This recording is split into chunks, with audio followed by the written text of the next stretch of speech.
अब यम का पास ही दंड देगा इसे।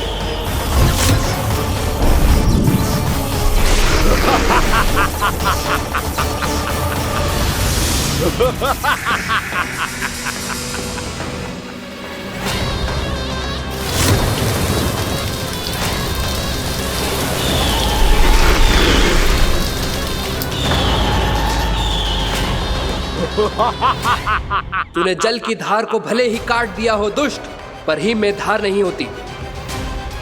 अब मेरी हिम शक्ति तुझे जमा कर नष्ट कर देगी।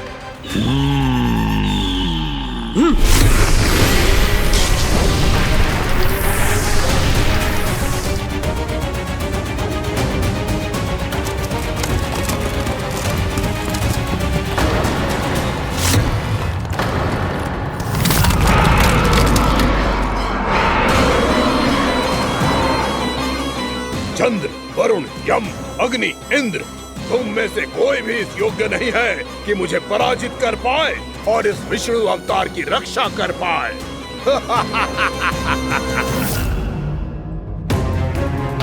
इस असुर को तो देवता कुछ ना बिगाड़ पा रहे हैं। अब क्या होगा खाना का? बकासुर, मैं अपनी किरणों की ताप से तुझे छल्दी छल्दी कर दूंगा।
पुत्र कार्तिकेय, इस असुर के उदर को फाड़कर अपने पिता के सखा श्री कृष्ण को मुक्त कराओ पुत्र।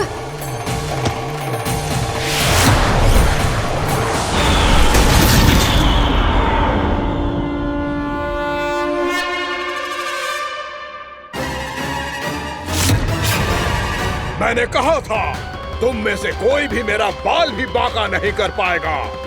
तुम देवताओं का तो सामर्थ्य ही क्या, स्वयं देवों के देव महादेव भी मेरा कुछ नहीं बिगाड़ पाएंगे। कृष्ण को अपने उदर में ही पचा जाऊंगा मैं।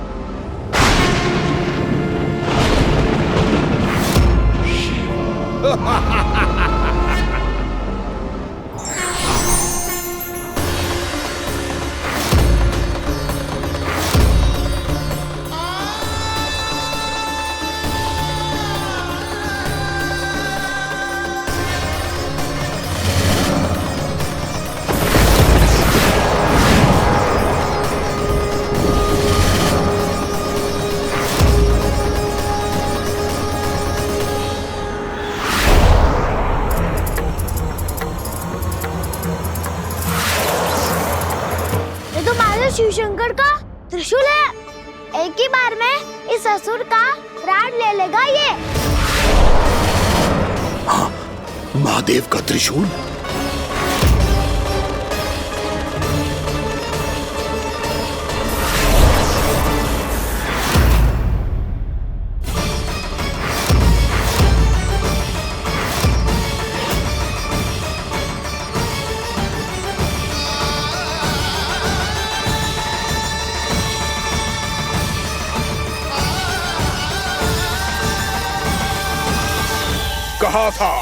कहा था मैंने, स्वयं महादेव भी मेरा कुछ नहीं बिगाड़ सकते। अजय हूं मैं, अजय।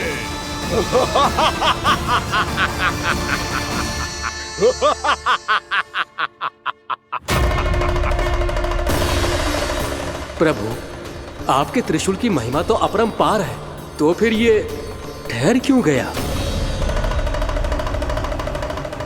आपने अपने त्रिशूल को वापस क्यों ले लिया महादेव? इस दुष्ट का संहार क्यों नहीं किया? क्योंकि इसकी मृत्यु मेरे हाथों नहीं, मेरे सखा नारायण के अवतार श्री कृष्ण के हाथों ही होगी, और यही विधि का विधान है।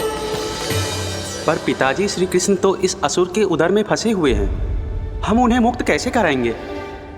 ये उन्हें स्वयं ही मुक्त करेगा पुत्र। श्री कृष्ण अपने अपमान से क्रोधित नहीं होते, पर अपने भक्तों का अपमान वो क्षण भर भी सहन नहीं कर पाते। वकासुर यही भूल कर रहा है, हम सबका निरंतर अपमान करके वो उन्हें क्रोध दिला रहा है। वो ये नहीं जानता कि शीघ्र ही उन्हें अपने उदर में रख पाना उसके लिए असंभव हो जाएगा।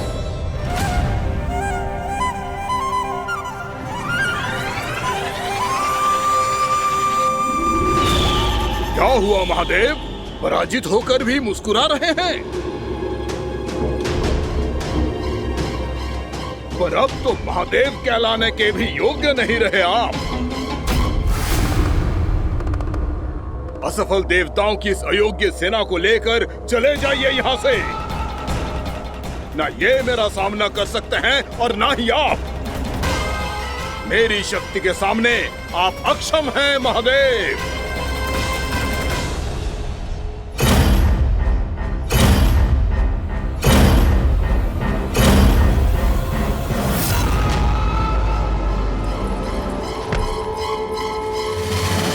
सुधा, जिस दुष्ट ने मेरे लल्ला को निगलो है ना, भीतर से जलेगो, छटपटाएगो, पीड़ा से कराएगो। जिस दुष्ट ने मेरे लल्ला को निगलो है ना, भीतर से जलेगो, छटपटाएगो, पीड़ा से कराएगो। ये क्या हो रहा है मुझे?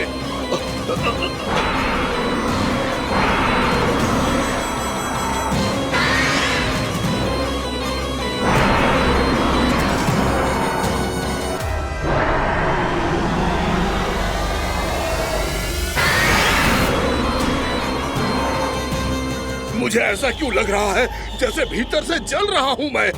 ये क्या हो रहा है मुझे?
हे प्रभु, मैंने ऐसे कौन से कुकर्म किए थे कि मुझे ऐसी मृत्यु प्राप्त हुई?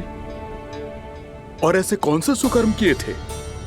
क्या आपके हाथों से मुझे मोक्ष प्राप्त हुआ है प्रभु? सीमित स्मरण करो, हे गिरीश की पुत्र वक्कासुर। स्मरण करो, कैसे अपने पिता की तरह अभिमान से भरे हुए थे तुम। स्मरण करो, कैसे हमें पराजित करने के लिए पूरी सृष्टि को संकट में डाल दिया था तुमने, और हमें विवश होकर पराजय स्वीकार करनी पड़ी थी। स्मरण करो, कैसे तुमने देवराज इंद्र का छत्र चुरा लिया था। पर यह सब भी पर्याप्त नहीं था वक्कासुर। तुम्हारे पापों का घड़ा तब भरा था जब तुमने देवी गंगा के जल में साधना करते हुए जजाली मुनि की तपस्या में व्यवधान डाला था।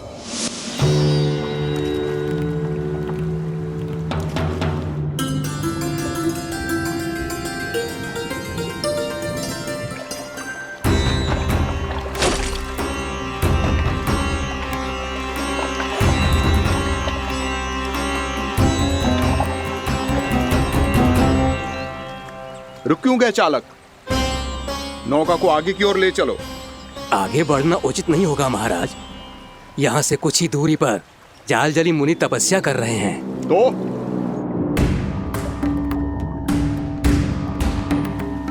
मेरे मत्स्य आखेट के क्षेत्र में इसने तपस्या करने की भूल की है। मेरे ही राज्य में मेरा कोई क्षेत्र मेरे लिए वर्जित हो, यह मुझे स्वीकार नहीं है। आपने पर्याप्त मत्स्य आखेट कर लिया है महाराज। यदि तुम इन मछलियों का आहार नहीं बनना चाहते हो, चुपचाप मेरी आज्ञा मानो। क्षमा, क्षमा महाराज।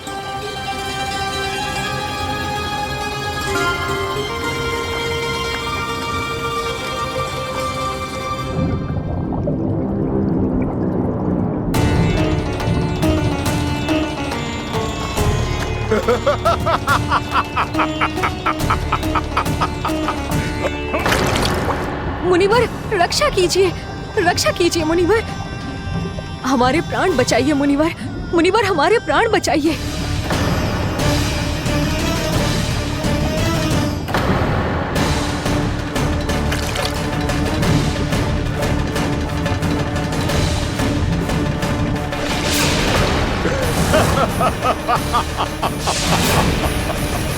ठहर जाओ असुरराज, इन मछलियों को हानि ना पहुंचाओ। क्यों मुनि? अब मछलियां पकड़ने के लिए मुझे तुमसे आज्ञा लेनी पड़ेगी। तुमने तपस्या करने से पहले किससे आज्ञा ली थी? मां गंगा से, इस जल में रहने वाली सभी मछलियों से। इस उपकार के बदले इन सभी मछलियों को रक्षा करने का वचन दिया था। इसीलिए असुरराज, मैं शांति से कह रहा हूं, इस स्थान को अशुद्ध ना करो। चुपचाप यहां से चले जाओ, नहीं तो इसका परिणाम अच्छा नहीं होगा।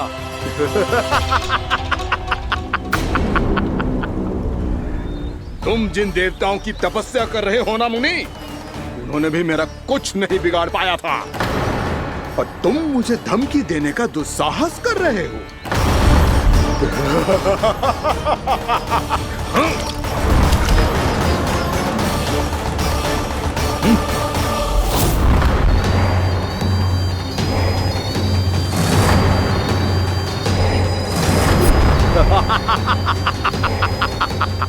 मूर्ख, विचारों से तो तू राक्षस है ही, और स्वभाव से उस बगुले की तरह है जो भूख ना होने पर भी उन निर्दोष मछलियों को आहार बनाता रहता है। इसलिए अभी इसी क्षण से तू वकुला का जीवन जिएगा। ये मेरा श्राप है, ये मेरा श्राप है।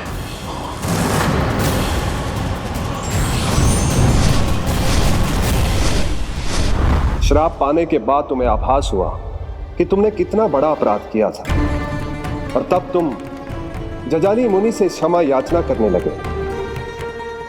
तुम्हारे अपराध बोध को जानकर मुनि श्रेष्ठ शांत हुए और उन्होंने तुम्हें वरदान दिया। श्राप से मुक्ति का एक ही मार्ग होता है असुर, पश्चाताप। तुम्हें अपने भूल का पश्चाताप है, इसीलिए मैं तुम्हें वरदान देता हूं। तुम्हें मेरे श्राप से मुक्ति अवश्य मिलेगी। स्वयं प्रभु श्री नारायण के अवतार इस बगुले के देह के बंधन से तुम्हें मुक्त करेंगे।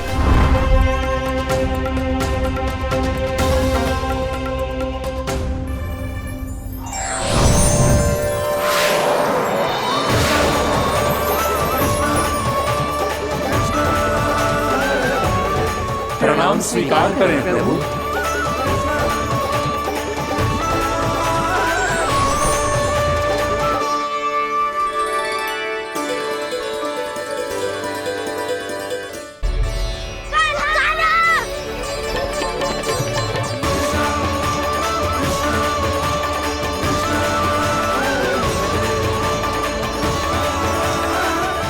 मुझे ना बताओ कि तुम सबने क्या देखा है, चाहे जो देखो है, बस मैया से कछु मत ही बताना। कान्हा!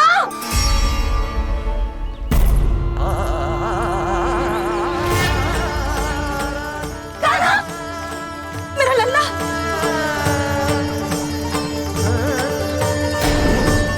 भानु बता रहा था तुझे कोई असुर पंछी निकल गया था। हाँ?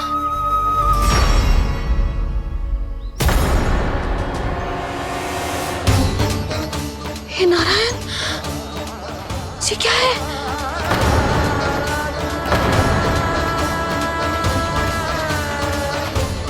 ये सब कैसे हुआ लल्ला? हाँ? कोई बताएगा मुझे ये क्या है?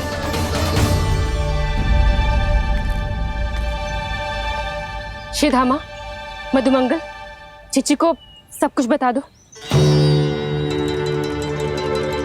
ये असुर पक्षी मुझे निगलने वाला था रानी भाभी, तभी अंतिम क्षण में कान्हा ने आके मुझे बचा लियो। और ये असुर पक्षी ने कही कि यह है वृंदावन का राजकुमार, नंदराज का लल्ला। इसके होते कोई भी वृंदावन वासियों को हानि ना पहुंचा सकते। रानी भाभी, कान्हा ने अपने प्राणों की चिंता ना करी और इस क्रूर राक्षस से भिड़ गयो और इस राक्षस पक्षी ने इसे निगल लियो। इतना पर्याप्त है भोला काका, सब कुछ बताने की आवश्यकता नहीं है। ये सब देख के सारी बालक मंडली इतनी व्याकुल हो गई कि सबने अपने प्राण अर्पित कर दिए और इस असुर पक्षी से कहे कि हमें खा लो और हमारे सखा को छोड़ दो। इन बालकों का पराक्रम देख के सभी देवतागण यहाँ आ गए और उनके हृदय भी पिघल गए और उन्होंने इस राक्षस पक्षी से युद्ध करके इसे मार गिराया।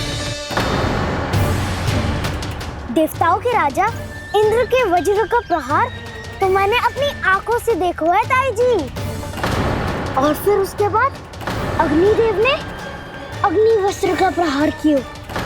जय ना काकी, वरुण देव, कार्तिकेय, यमदेव सबने मिलके युद्ध किया इस राक्षस से। कहा था अभी मत बोलना। अरे सब मिलके फंसा दोगे मुझे। भद्रकाली, हमारे शिव शंकर भी आए थे छोटी माँ। जाओ आप भी। बाबा साईता, मुझे लगता है कि ये कान्हा भी इन्हीं देवताओं में से एक है। संभव तो है चीची। स्मरण है, पूतना और तृणावर्त के आक्रमण के समय भी ऐसा ही हुआ था। सभी राक्षस मारे गए थे, पर अपने कान्हा को एक खरोच तक न आई थी। हाँ जीजी, मुझे लगता था कि श्री नारायण की विशेष कृपा है हमारे कान्हा पे, पर अब तो देख के लग रहा है कि हमारा कान्हा ही स्वयं श्री नारायण है। या फिर उनका अवतार है ये। अरे बस करो तुम सब, ऐसा कछु ना है। अरे जितनी बात सुनी है उससे तो यही लग रहा है कि कान्हा देवताओं और असुरों की युद्ध के बीच में फंस गया था। उसका इस सब से कोई लेना देना ना है। तो फिर इसके तन पे एक भी खरोच क्यों ना आया नंदराज? हाँ,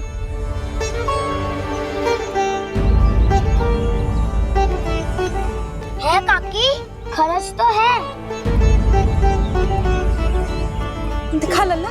भैया बात पीड़ा आ रही है, कुछ करो ना। चिकोपिया भी ना अति करती है। श्री नारायण का अवतार हो तो इतनी तनिक सी खरोच पे ऐसे रो तो क्या? बस बहुत होगा। अब तो तुम सबने सीमा ही पार कर दी है। कभी से श्री नारायण बुलाते हो, कभी श्री नारायण का अवतार। तनिक कछु हो ना जाता है कि तुम सब कहानियां बुनने लगती हो। जे बस साधारण सा बालक है, मेरा लल्ला है जे, इसे भगवान मत ही बनाओ।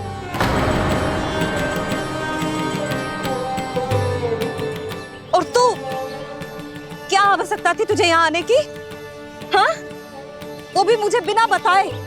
मेरे साथ छल करके आए हो तू। अब तू घर चल, ऐसा दंड दूंगी ना कि मैया बहुत पीड़ा हो रही है, मैया बहुत पीड़ा हो रही है मैया। हाँ नन्ना, तू घर चल, मैं तुझे औषधि लगा दूंगी, हल्दी का लेप लगाऊंगी ना, झट से ठीक हो जाएगा। चल चल।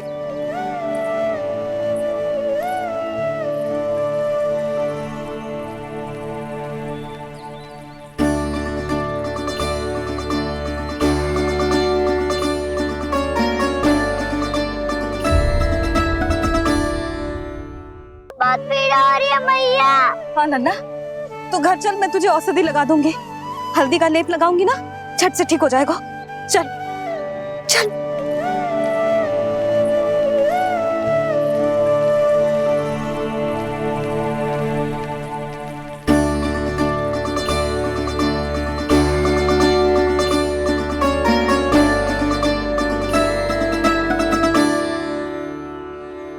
बस लल्ला बस, रो मत।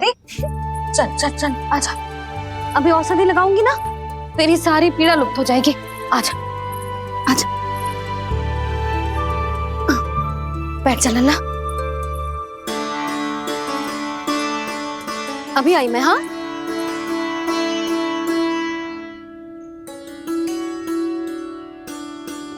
मैया। अरे तो अभी तक रो है? क्या कह रही थी सारी गोपियां? बता। के मेरा लल्ला श्री नारायण का अवतार है, दिव्य है, भगवान है। और जो भगवान इतनी छोटी सी चोट पे रोते हैं क्या? इतनी तो लगी भी ना है तुझे जितना तो तू आ ऊ कर रो है।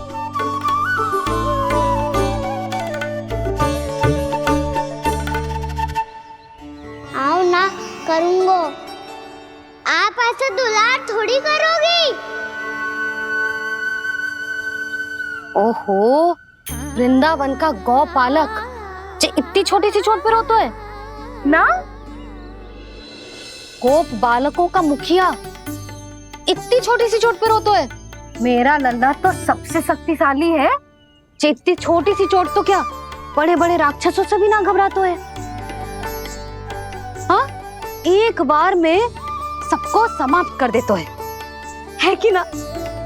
हाँ मैया, यदि कोई राक्षस वृंदावन की ओर टेढ़ी दृष्टि करके आएगा तो सबसे पहले कान्हा को सुरक्षा में खड़ा पाएगा, फिर चाहे जो बाल बन के आए या बगुला बन के।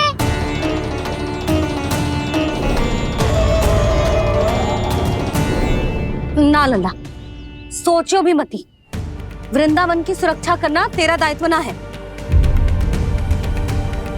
तुझे और कोई संकट का सामना करने की आवश्यकता ना है। अभी तो मेरी पीड़िता का हरण कर रही थी, अचानक से क्या हो गया मैया को? कोई आवश्यकता ना है तुझे ऐसे संकटों का सामना करने की। आने दे आज तेरे बाबा को, सीधा सीधा बोल दूंगी, बहुत हो गए उनके तर्क वितर्क।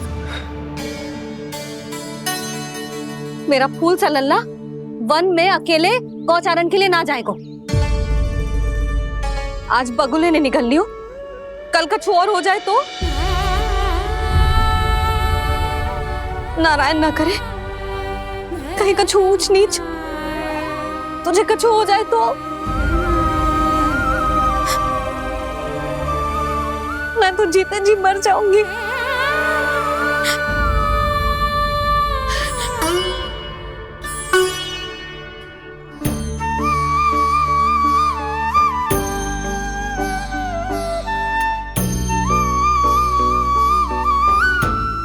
लल्ला की वीर मैया इतनी से बात तो रोती है क्या? क्या करूं कान्हा, तुझे ऐसे बार बार संकट के मुंह में जाते हुए ना देख सकती मैं। तो फिर मैया मैं वचन देता हूँ, आज के बाद मैं गौचारण के लिए तभी जाऊंगा जब आप आज्ञा दोगी। पक्का? छल ना करेगा ना मेरे साथ? मैंने कब छल करो मैया? अच्छा ठीक है, ना करूँ छल। यदि आपसे पूछे बिना बाहर निकलो तो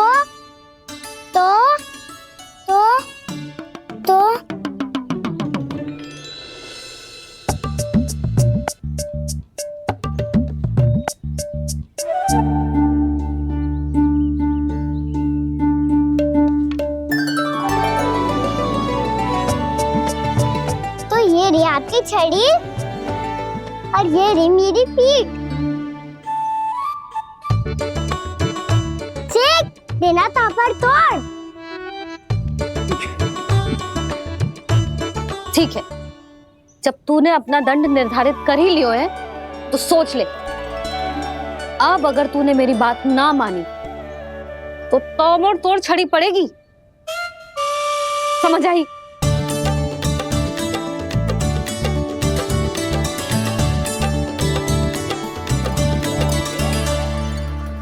अच्छा ही है कि कान्हा कुछ दिन घर ही रहे।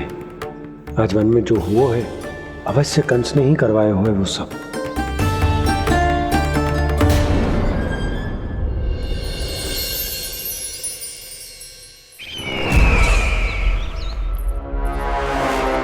आपका ये धनुष तो सबसे अधिक शक्तिशाली था महाराज, ये कैसे टूट गया? कहीं ये बकासुर की पराजय का संकेत तो?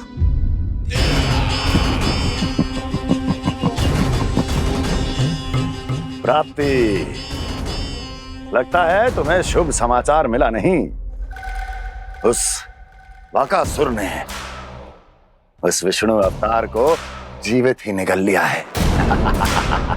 अरे अब तक तो उस नन्हे से बालक को पचा भी चुका होगा वो।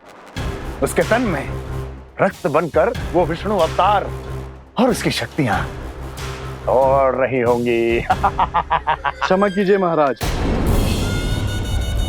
क्षमा कीजिए, इस अशुभ से मुख से शुभ समाचार आने दो।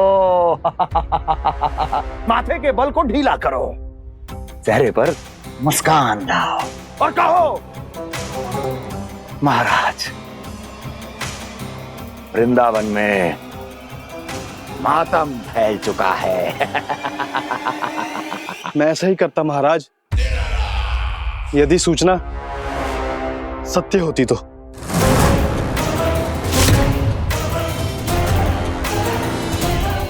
कहना क्या चाहते हो? एक क्षण में सूचना उगलो, अन्यथा मेरा योद्धा बकासुर विष्णु अवतार की तरह तुम्हें भी जीवित निकल जाएगा। आने दो। बकासुर मारा गया महाराज, बकासुर मारा गया महाराज, बकासुर मारा गया। बकासुर मर चुका है? असंभव।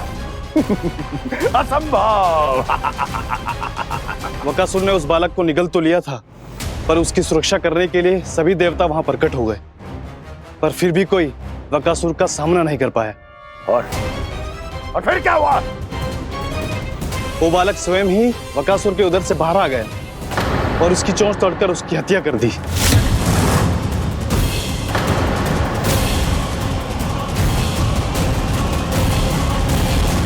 वन में बकासुर की चोंच टूट गई और यहाँ आपका ये धनुष।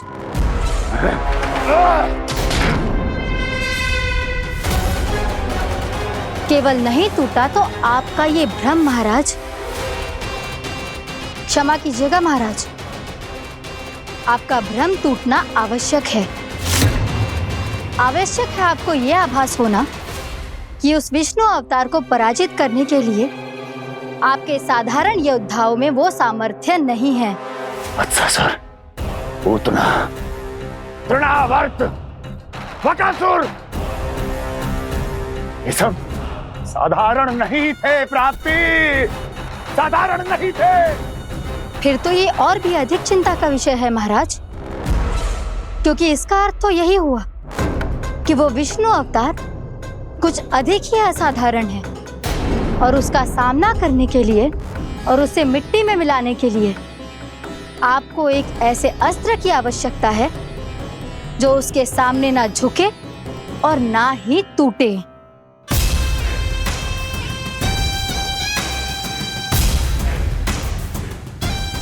तो फिर मैं ऐसा ही असत्र ढूंढूंगा, चाहे आकाश पाताल एक क्यों ना करना पड़े मुझे, 10 दिशाएं 14 भुवन क्यों ना नापने पड़े मुझे, मैं उस असतर को अवश्य ढूंढ निकालूंगा जो उस विष्णु अवतार के प्राणों की डोरी इस धनुष की तरह तोड़ सके।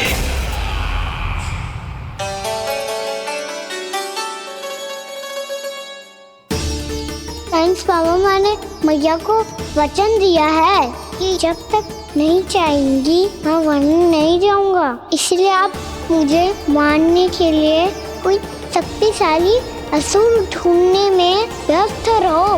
कुछ दिन तब तक मैं व्यस्त रहूंगा अपनी मैया की सेवा करने में।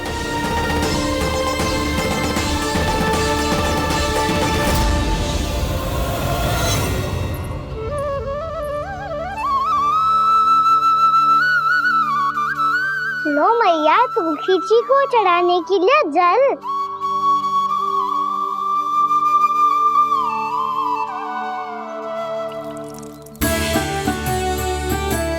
लो मैया, और आटा।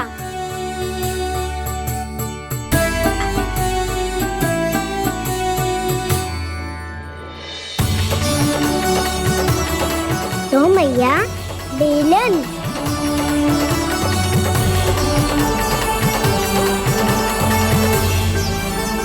ले, तनिक खा ले। ओ मैया, भूख ना लगी है।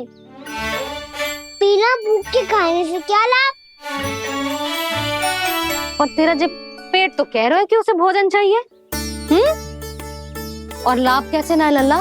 भोजन का लाभ है ना, तन को पोषण मिलेगो, स्वास्थ्य बनेगो, जो तेरी भुजाओं में शक्ति आ जाएगी ताऊ के जैसी, ताऊ से भी अधिक। तेरे जे केस भी लंबे हो जाएंगे। सच्ची मैया? सच्ची। माप के देख लियो नित्य दिन। तनिक खा।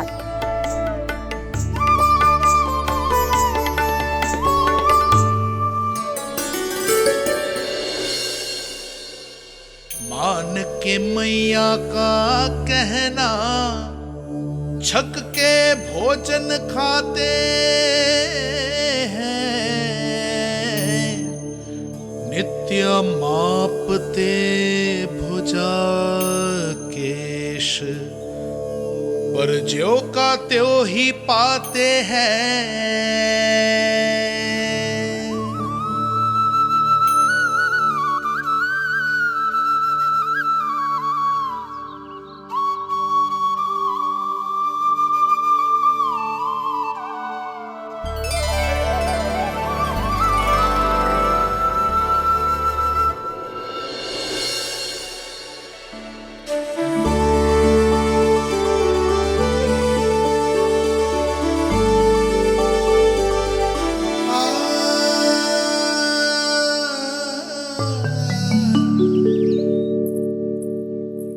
ले लल्ला, फल खा ले। ना, मुझे ना खाने फल वल। क्यों? लंबे केस और शक्तिशाली भुजाएं ना चाहिए? व्यर्थ है ये सब। पिछले 10 दिनों से देख रहा हूँ, ना केस लंबे हुए हैं, ना भुजाएं शक्तिशाली बनी है। 10 दिन में का चुनाव होने वाला। 10 सप्ताह ऐसे खाएगो ना, तब जाके कछु बदलाव दिखेगो। समझ आई? चल अब खा ले। वैसे भी मुझे बहुत सारी तैयारियां करनी है आज। इसीलिए मैया, एकादशी के व्रत के लिए लल्ला। सुनो जी, सारी सामग्री आ गई? हाँ, तुमने जो कही थी सब ले आए हूँ।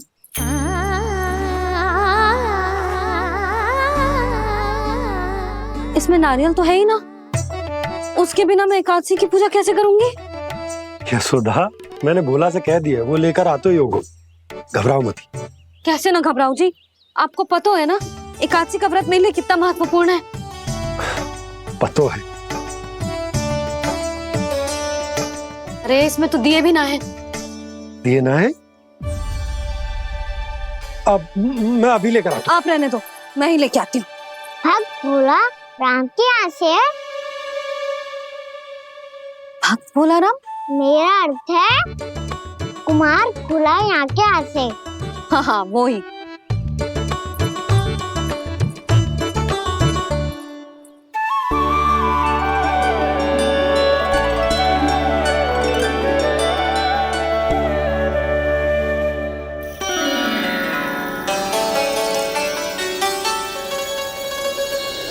श्री हरि, श्री हरि, मेरे श्री हरि।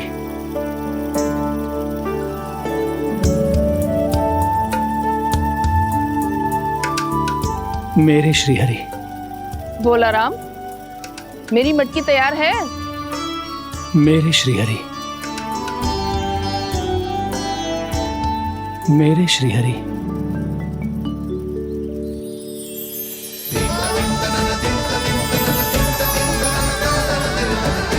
भोला राम,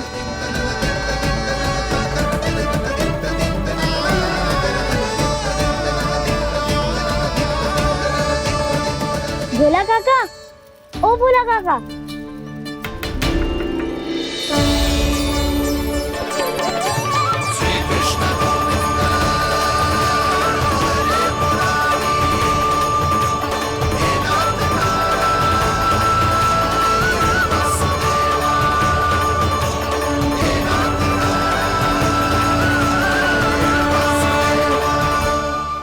श्री हरि प्रसन्न हो गए। मेरे श्री हरि आ गए, मेरे भगवान आ गए। मेरे श्री हरि आ गए, मेरे भगवान आ गए। मेरे श्री हरि आ गए, मेरे भगवान आ गए। मेरे श्री हरि आ गए, मेरे भगवान आ गए। मेरे भगवान आ गए, मेरे घर मेरे भगवान आ गए।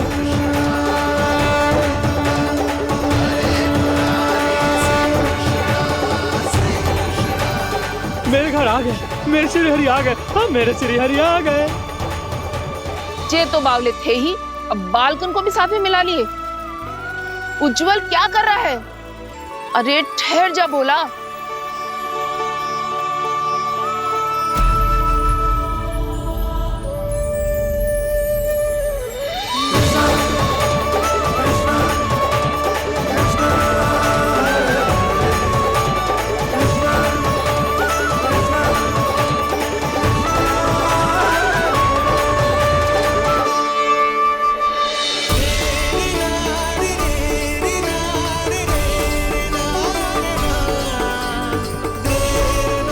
प्रेम से बुलाओ, आएंगे हरि भी।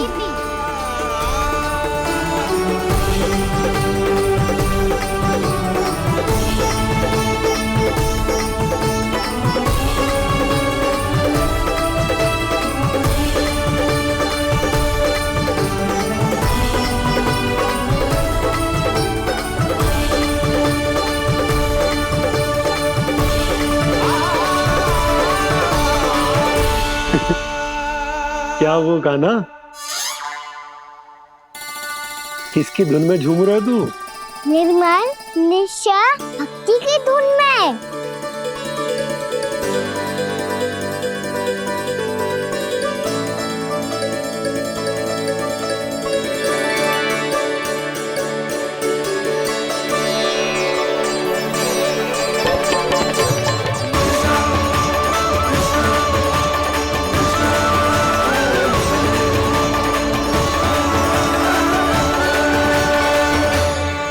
अरे क्या हो गया इन्हें? बावले हो गए हैं क्या?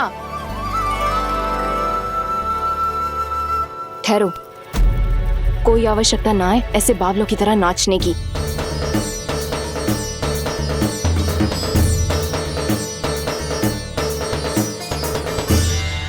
बावले ना है मौसी, भक्ति में रम गए। बस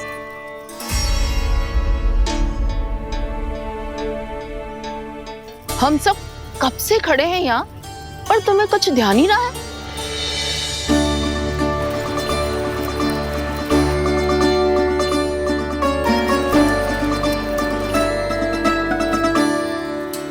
नाच गाने में ऐसे मगन हुए कि हमें देखा भी ना।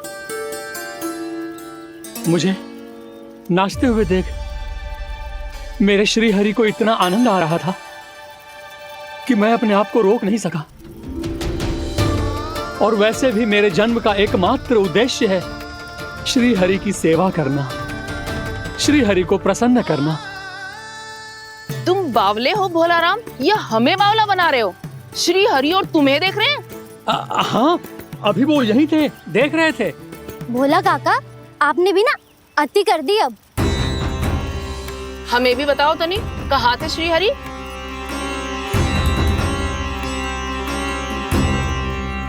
ना जाने अपना उपहास करवाने में क्या आनंद आता है इन्हें। देखो, अब तुम सच मानो या झूठ, लेकिन हमरे श्रीहरि यहीं थे, इसी चाक पर अभी। हाँ, लो सुन लो इस मूर्ख की बात। श्री हरि को और कोई स्थान ना मिलो जो इसके मिट्टी के चाक पे आकर बैठेंगे। श्री हरि को और कोई स्थान ना मिलो जो इसके मिट्टी के चाक पे आकर बैठेंगे। श्री हरि को और कोई स्थान ना मिलो जो इसके मिट्टी के चाक पे आकर बैठेंगे। जैसी मैया भैंसो ही लल्ला, दोनों का कुछ पता ही ना चल तो कब किस बात पर प्रसन्न हो जाए और किस बात पर रुष्ट। अरे मैं भला असत्य क्यों बोलूंगा? अभी अभी यही थे श्रीहरि। हाँ,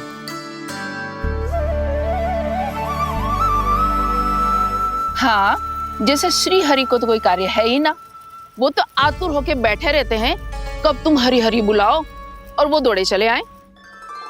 भगवान तो भक्तों के पास आने के लिए सदैव आतुर रहते हैं, बल्कि सत्य तो यह है कि भक्तों के मन में ही निवास करते हैं भगवान।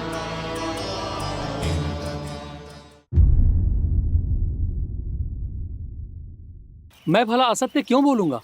अभी अभी यही थे श्रीहरि। हाँ,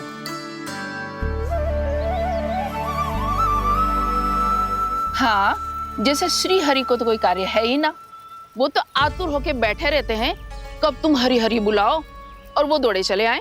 भगवान तो भक्तों के पास आने के लिए सदैव आतुर रहते हैं, बल्कि सत्य तो यह है कि भक्तों के मन में ही निवास करते हैं भगवान।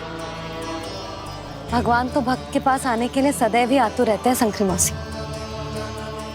बल्कि सच्ची बात तो ये है कि भगवान हमारे मन में ही निवास करते हैं। कम से कम तू तो इसे बढ़ावा मत दे जशोदा। जब देखो जब हरि नाम की रट लगाए रहते है। हरि बोलते बोलते ऐसो बावलो होता है कि सारा कार्य भूल जाता है। 2 दिन से अपनी मटकी के लिए चक्कर काट रही हूँ। अभी तो एक चक्कर और लगाना होगा आपको। आपकी मटकी तैयार हो गई है, अभी लाता हूँ।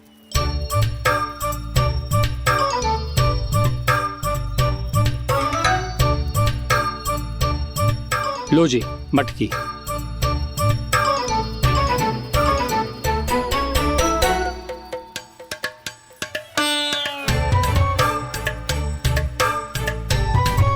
इस कच्चे मटके का क्या करूं मैं?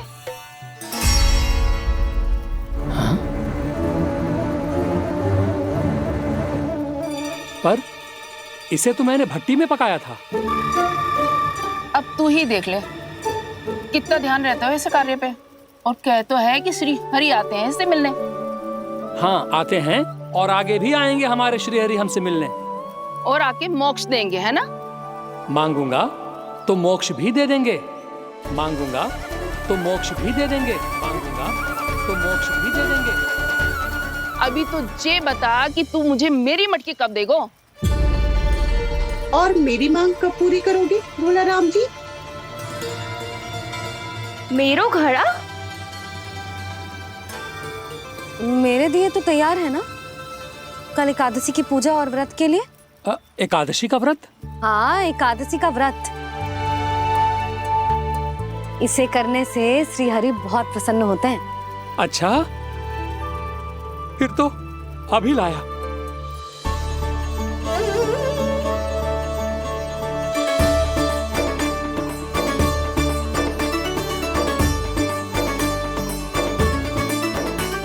लो जी आपके दिए।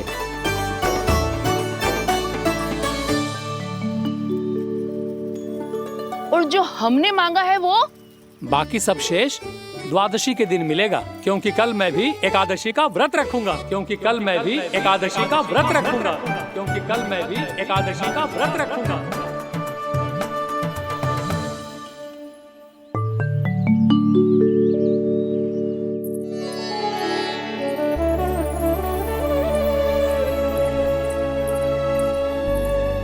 जानकी, फूलों का प्रबंध हुआ कि ना? हाँ भाभी, जे रहे। सदैव विलंब कराती है। पर भाभी इस बार तो फूल समय से ही लाई थी। क्या हुआ जशोदा? अभी तो पूजा की तैयारी ना हुई? देखो ना मौसी, ये जानकी ना कुछ छूट ही जाता है इसके कारण। एकादशी की पूजा और व्रत आते ही जसोदा भाभी इतनी वग्र हो जाती है? ऐसो क्या हो गो इस पूजा में?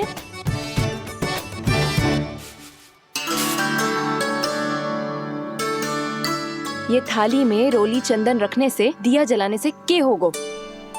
आपको पता भी है एकादशी का व्रत क्यों रखते हैं? क्या महत्व है इसका? लो, जे तो मैं जसोमती रानी से पूछना भूल ही गया। पर हाँ भगवान, मेरे लिए इतना ही पर्याप्त है कि इस व्रत को रखने से मेरे श्रीहरि हमसे प्रसन्न हो जाएंगे।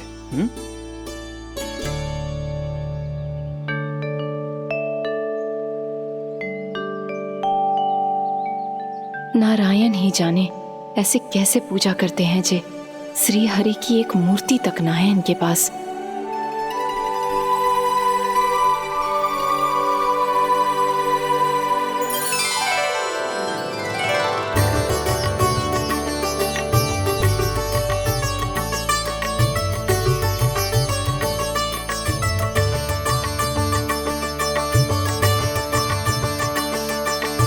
प्रभु, न तो मेरे पास मूर्ति है और ना तो इस व्रत के विधि विधान के बारे में मुझे जानकारी है और ना ही मुझे इसके महत्व के बारे में जानकारी है, पर फिर भी मैं करना चाहता हूं।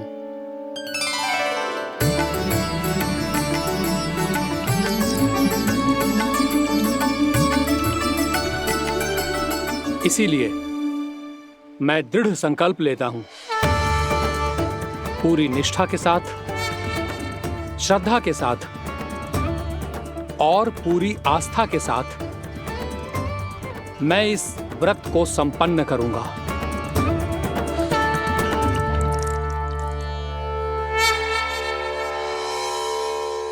हम संकल्प लेते हैं कि एकादशी के व्रत को पूरी निष्ठा के साथ संपन्न करेंगे।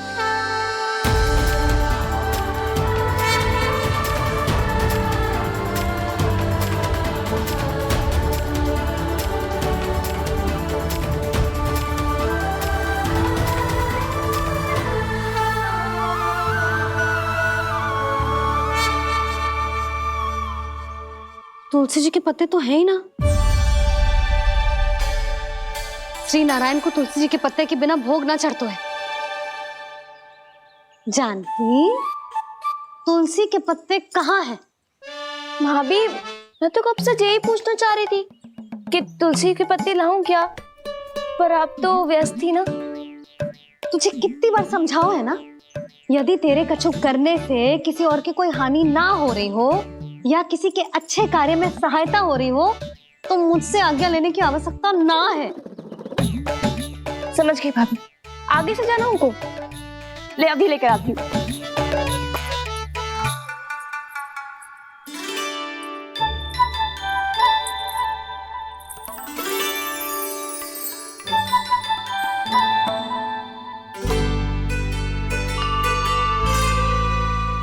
ताऊ, आपने पहले ये व्रत करो है?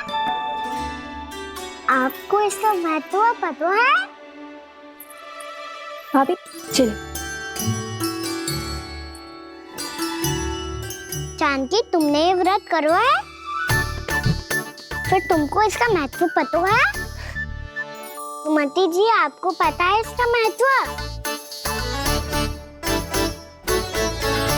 कान्हा, क्यों तंग कर रहे हो सबको? मैया, सबने करो ये व्रत, मुझे भी करना है।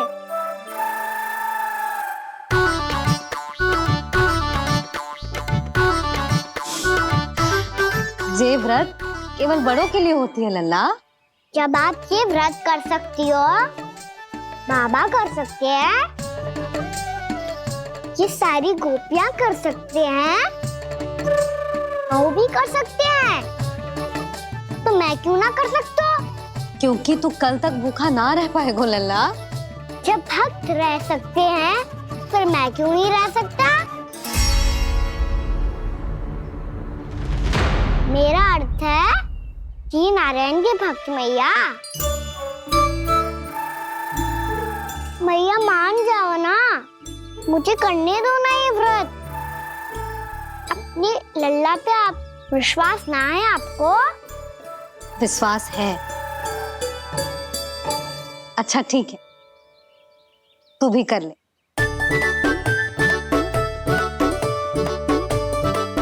पर मैया व्रत की कथा तो सुनाओ, मैं तो अबध हूँ ना। मुझे कैसा पता चलेगा कि ये व्रत करते क्यों हैं?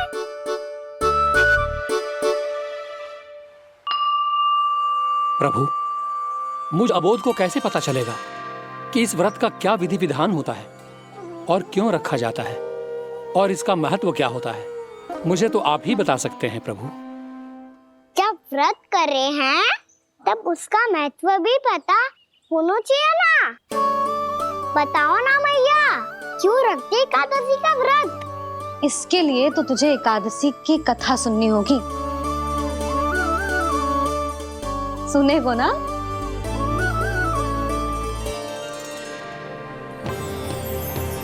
वसुदेव सुतं देवं कंसचाणूरमर्दनम् श्रीहरि,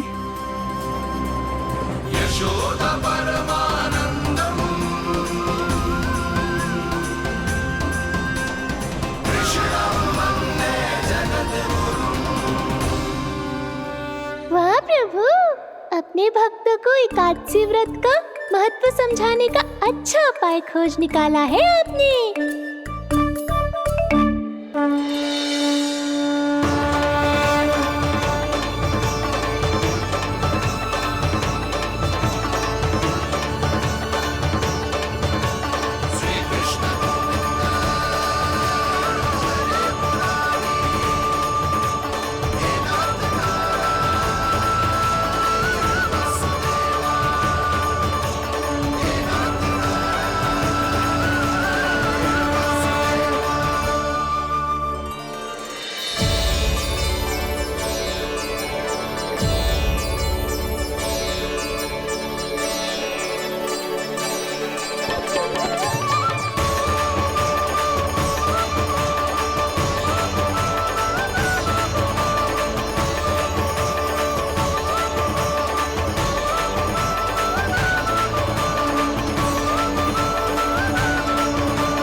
अब सब जन एकादशी के व्रत की कथा ध्यान से सुनना, तभी जे व्रत पूरा माना जाएगा। समझो लल्ला?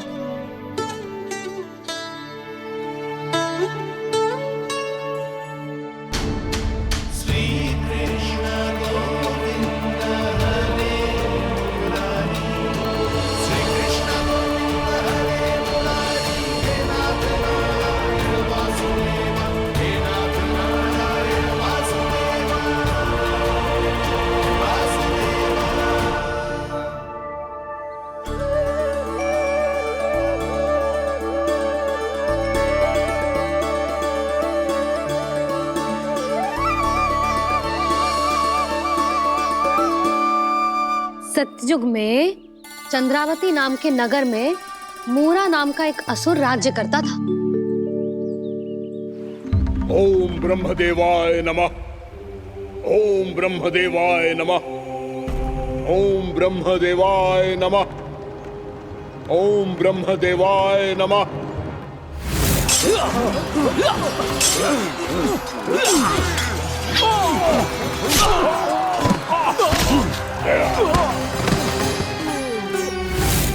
ओम ब्रह्मदेवाय नमः। ओम ब्रह्मदेवाय नमः। जब उसने देवताओं के हाथों असुरों की पराजय देखी, तब वो वरदान पाने के उद्देश्य से ब्रह्मा जी की तपस्या करने चला गया।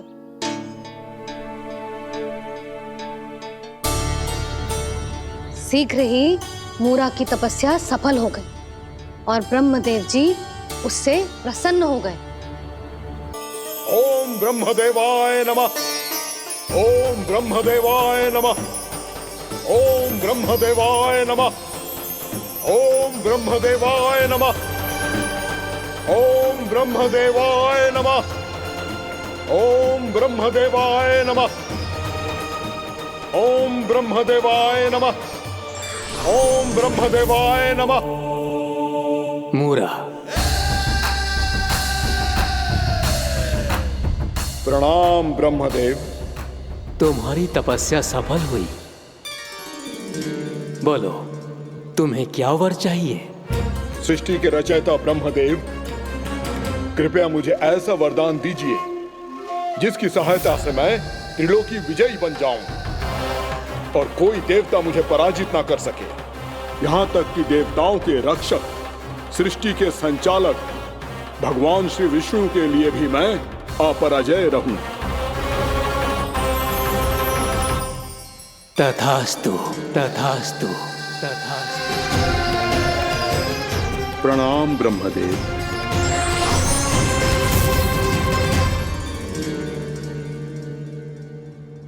ऐसा वरदान पाकर मूरा बहुत अभिमानी होगा। यक्षों, किन्नरों, यहाँ तक कि देवताओं को भी युद्ध के लिए ललकारने लगो, पर किसी ने भी उसकी ललकार को स्वीकार ना करो, क्योंकि सभी उसकी शक्ति से बहुत भयभीत थे और उसके सामने युद्ध किए बिना ही अपनी पराजय स्वीकार करने लगे और फिर दंभ में आके उसने स्वर्ग लोक पर भी आक्रमण कर दिया और देवराज इंद्र तक को चुनौती दे डाली।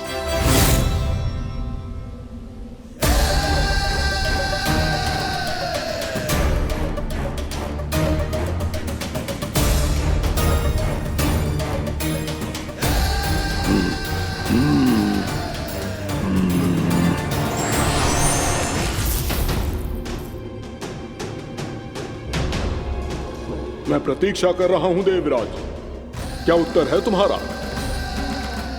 मुझसे युद्ध करोगे या फिर बिना लड़े ही पराजय स्वीकार कर मेरे अधीन हो जाओगे और सौंप दोगे मुझे अपना ये स्वर्ग लोक?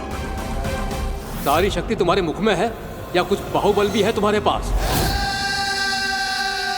मैं तुम्हारी चुनौती स्वीकार करता हूं मूरा, मैं तुम्हारी चुनौती स्वीकार करता हूं मूरा।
खैरिए देवगण, असुर राज मूरा को ब्रह्मदेव का आशीर्वाद प्राप्त है।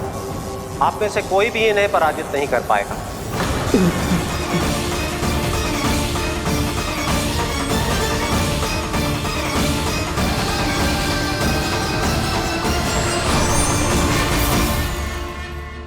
एक अवसर और देता हूं देवराज, युद्ध या अधीनता,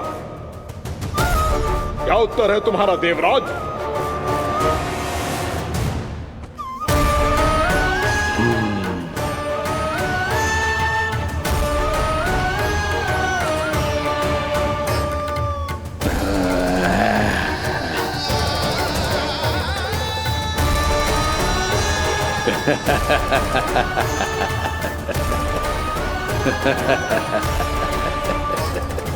इंद्र और सभी देवताओं ने मूरा के आतंक में आके उससे भयभीत होके अपना सिंहासन छोड़ दियो।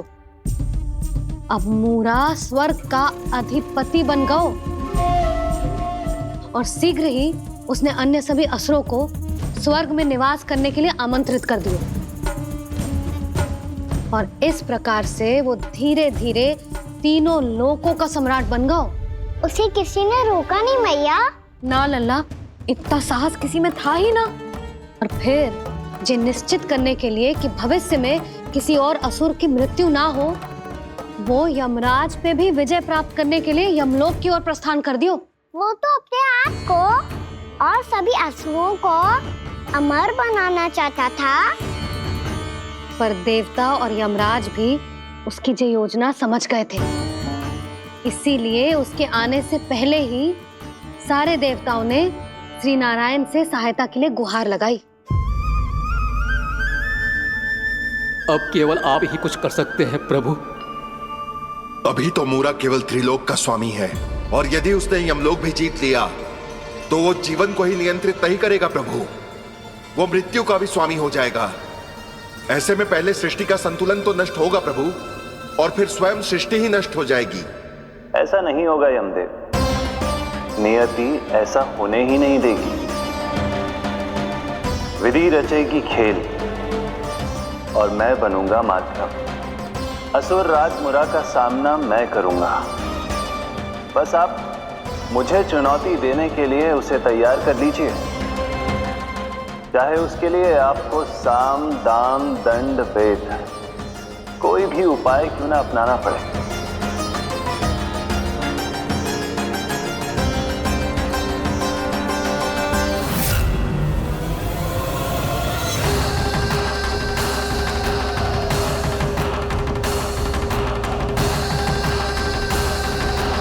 आप तो मेरी प्रतीक्षा में पहले से ही खड़े हैं यमदेव। तब तो आपने मेरी चुनौती के बारे में भी सुना ही होगा। कहिए, क्या उत्तर है आपका? मेरा स्वागत करके अपना राज्य त्यागेंगे या मेरा सामना करके अपने प्राण? असुर राज मुरा का सामना मैं करूंगा।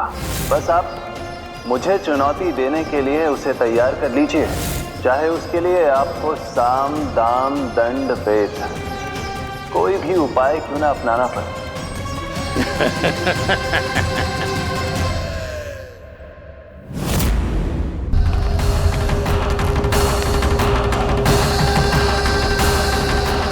आप तो मेरी प्रतीक्षा में पहले से ही खड़े हैं यमदेव। तब तो आपने मेरी चुनौती के बारे में भी सुना ही होगा।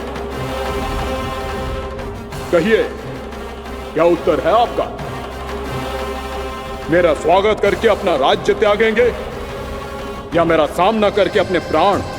हे असुर श्रेष्ठ, मैं आपकी अधीनता स्वीकार करने के लिए तैयार हूं। बस एक विनती है मेरी। शर्त को विनती का नाम देकर पहलाना चाहते हो मुझे यमराज? असुर राज मूरा के सामने शर्त रख पाओ, इतना सामर्थ्य नहीं है तुम में। इसका आभास है मुझे असुरराज, पर मैं आपकी अधीनता स्वीकार करूं इससे पहले आपको स्वामी धर्म का पालन करना होगा। मेरे पुराने स्वामी के क्रोध से मेरी रक्षा करनी होगी आपको। कौन है तुम्हारा पुराना स्वामी? भगवान श्री नारायण। और छोटी माँ मूरासुर को तो श्री नारायण से भी रक्षा का वरदान प्राप्त था ना? यही तो श्री नारायण की लीला थी बलराम। पर वो राक्षस अपने दम में जे समझ ही ना पाओ कि वो क्या भूल करने जा रहे हैं। अब पहुंच गो भगवान श्री नारायण को चुनौती देने के लिए।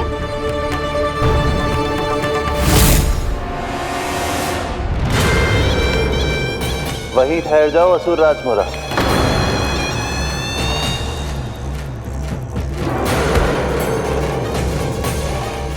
यहां क्यों आए? आपको पराजित करने और ये वैकुंठ जीतने, ताकि मैं यमलोक का स्वामी बन सकूं। फिर आओ, युद्ध भूमि में मेरा सामना करो।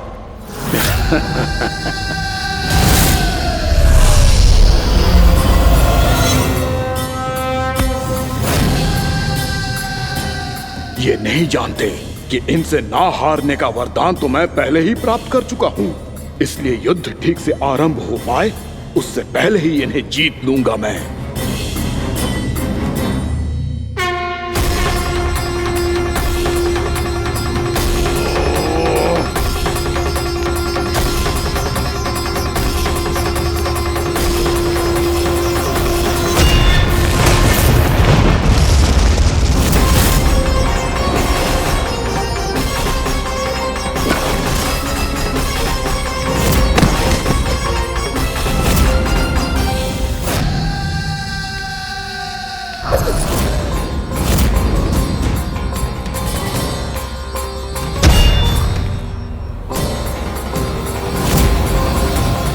और इस प्रकार जे युद्ध वर्षों वर्षों तक चलता रहो।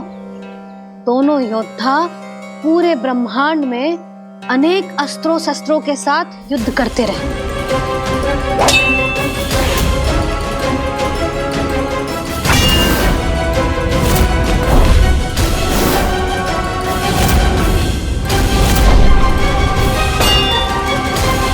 फिर क्या हुआ मैया?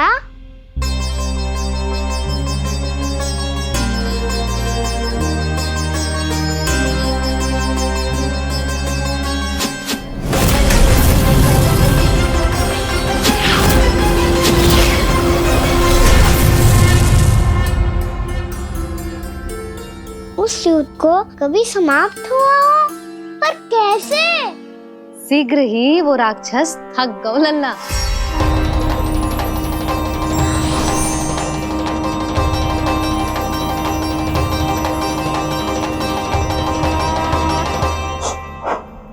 खड़े खड़े देख क्या रहे हैं नारायण?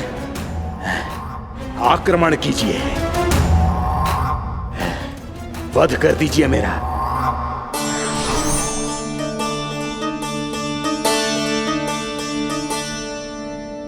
मैं तुम्हारी वीरता से प्रभावित हूं, इसीलिए इतनी थकान की स्थिति में मैं तुम जैसे वीर पर आक्रमण नहीं करूंगा। जाओ विश्राम करो। यदि फिर से युद्ध करने की इच्छा हो तो तुम्हारा स्वागत होगा।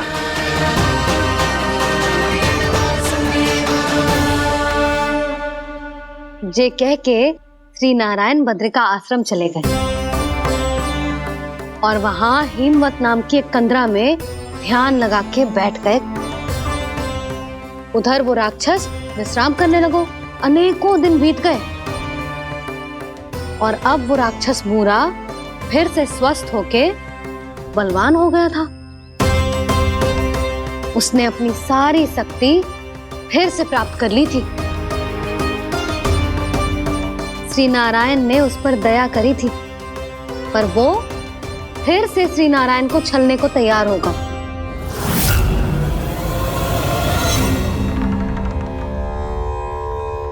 ध्यान में बैठे बैठे श्री नारायण योग निद्रा में चले गए, पर दुष्ट मूरा इसी अवसर का लाभ उठा के उनकी कंदरा में घुस आयो ताकि वो सोते हुए श्री नारायण पे आक्रमण कर सके।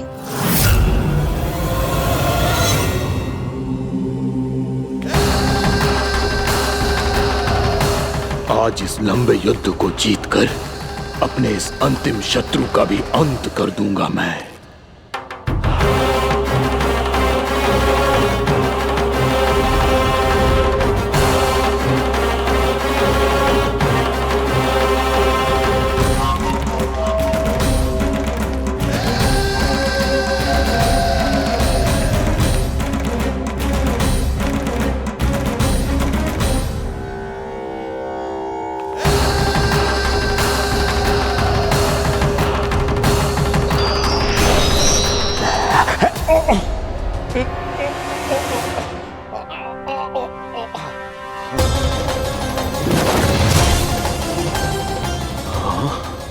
दुष्ट राक्षस, प्रभु ने तुझ पर दया की, तुझे संभलने का अवसर दिया। तू इन्हीं पर ही छल से वार करने चला है।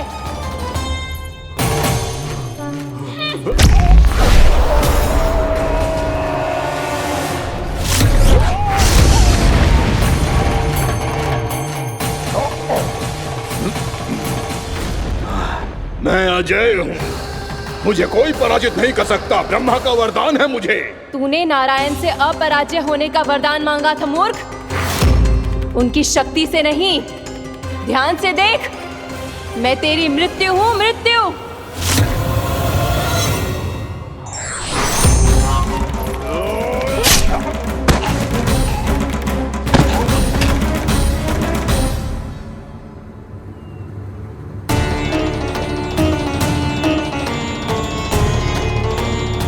वो देवी कौन थी छोटी माँ? और कौन बलराम, वही तो थी देवी एकादशी।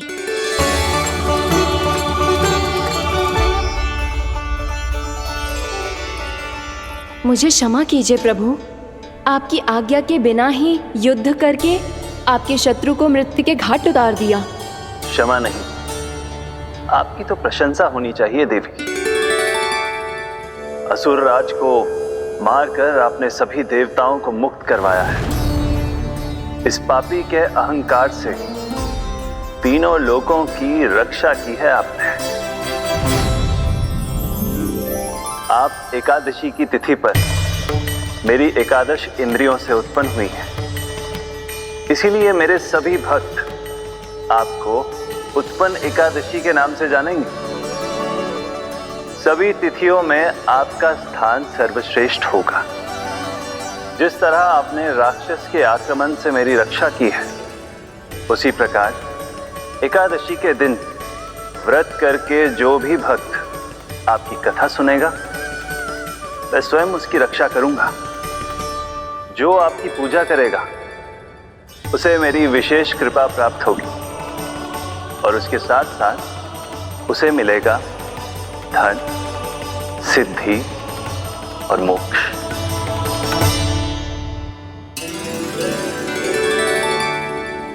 इसीलिए आज के दिन व्रत रखने का बहुत अधिक महत्व होता है। बोलो एकादशी मैया की जय। बोलो श्री नारायण भगवान की जय।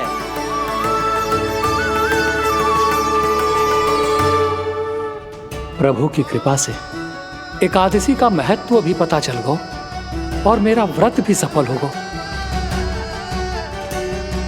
अभी नहीं भूला रहा, एकादशी का व्रत पूरी तरह तभी सफल होता है जब द्वादशी के दिन उसे पूरा किया जाता है।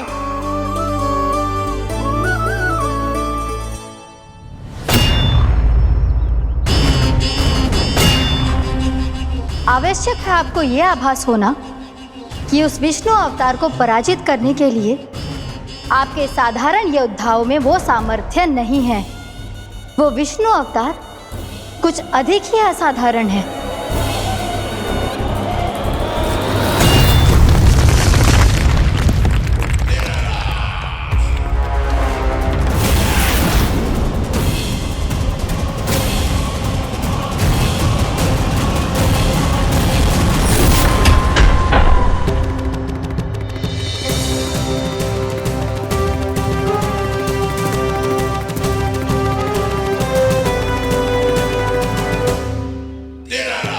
अब मैं दिखाऊंगा उस विष्णु अवतार को असाधारण शत्रु क्या होता है।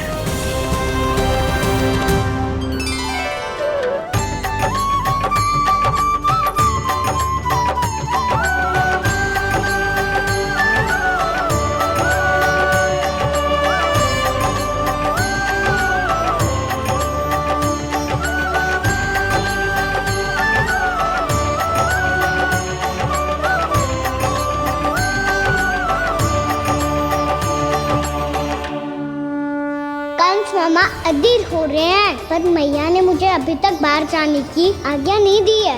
अभी उन्हें किसी और राक्षस को यहाँ भेजने से रोकने के लिए मुझे कुछ करना होगा।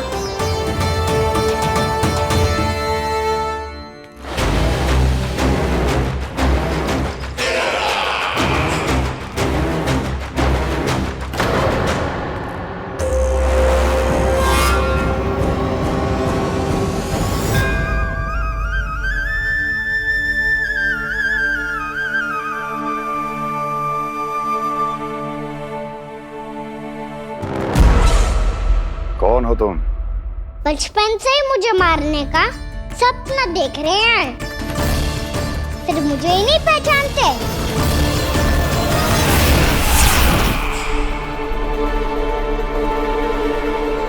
बचपन से विष्णु अवतार। कोई कान्हा बुलाता है तो कोई मुरलीधर पुकारता है, कोई माखन चोर कहता है, कोई कहता है चिच्चोर। पर विष्णु अवतार इस नाम से तो बस आप ही मुझे बुलाते हो मामा जी। इतना साहस, ये तो यहां आ गया है।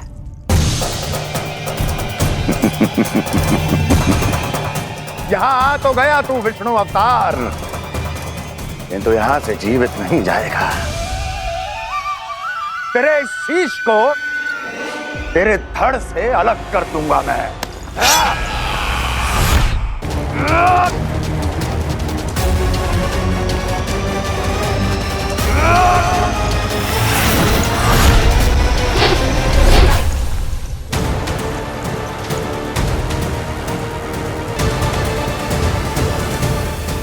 कहाँ देख रहे हो मामा जी?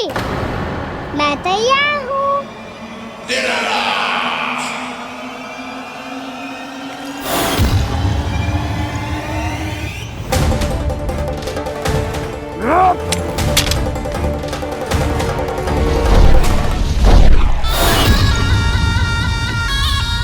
मामा जी, आप सदैव इसी तरह क्रोध में रहते हो क्या?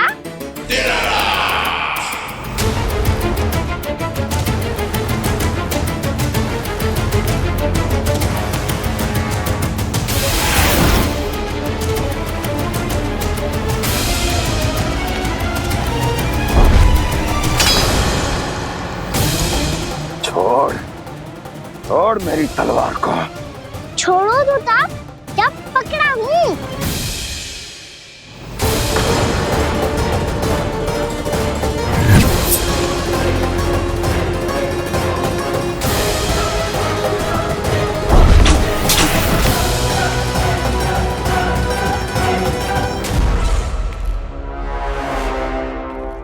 मामा जी,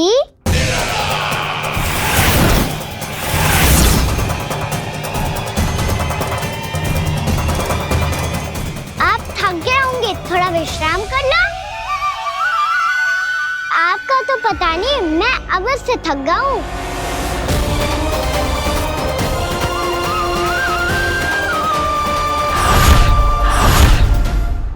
मेरे सिंहासन पर बैठने का तो साहस। अभी तो बस अभ्यास कर रहा था मामा जी। भविष्य में मुझे तो बैठना है यहाँ। आपने बल प्रयोग करके से अपने पिताजी से छीना था। मैं आपसे छीन लूंगा। जो छल और बल से लिया जाए वो अधिक समय तक टिकता नहीं है मामा जी।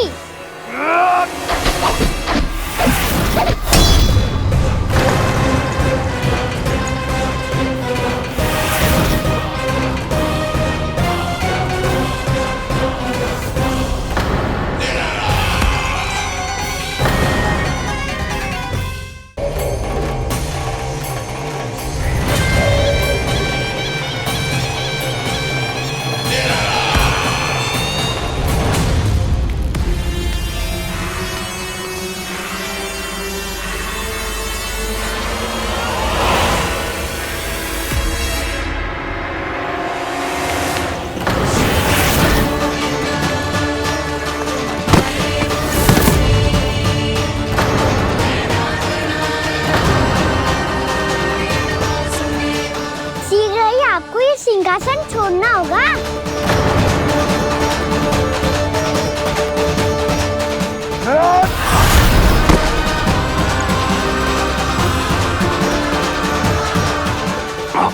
वो मेरा सिंहासन छीनना चाहता। वो आ रहा है, वो आ रहा है। सैनिकों, दुर्जन, बंद कर दो सभी द्वार और घरों के, सब के सब। इसकी हर संभावना पर इतना कड़ा पहरा बिठा दो कि ना तो कोई महल के भीतर आ सके, ना तो बाहर जा सके। मुझे महल की चप्पे चप्पे की सूचना चाहिए। जाओ।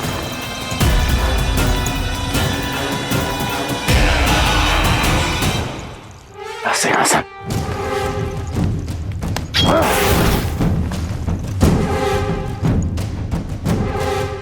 अब आ, दुष्ट मायावी, छलिया विष्णु अवतार, मैं कंस तेरी प्रतीक्षा कर रहा हूँ। देखता हूँ मेरे सिंहासन पर कैसे बैठता है तू। मुझे तो बस कुछ समय चाहिए था, वो मिल गया। अब करते रहिए आप प्रतीक्षा।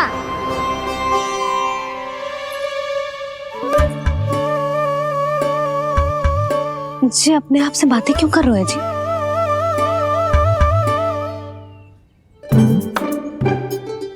आप मुस्कुरा क्यों रहे हो? ना कछु ना। बताओ क्यों मुस्कुरा रहे हो? तुम ही पर गए हो जी। जब तुम व्रत करती हो तो तुम भी ऐसा ही करती हो। इसी प्रकार भूख अधिक लगने पर अपना ध्यान भटकाने के लिए स्वयं से ही बड़बड़ाती रहती। होगा। आपको तो बस मेरा उपहास उड़ाने के लिए बहाना चाहिए।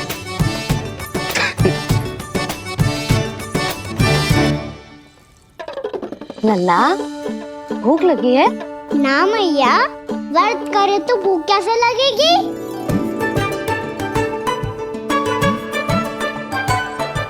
यदि लगी हो तो छोटे बालकों को थोड़ी बहुत भूल चूक क्षमा होती है। कछु ना तो फल तो तू खा ही सकते है। अब तो पूरे नियम और विधि विधान से व्रत तोड़ूंगा। कल द्वादशी के सुबह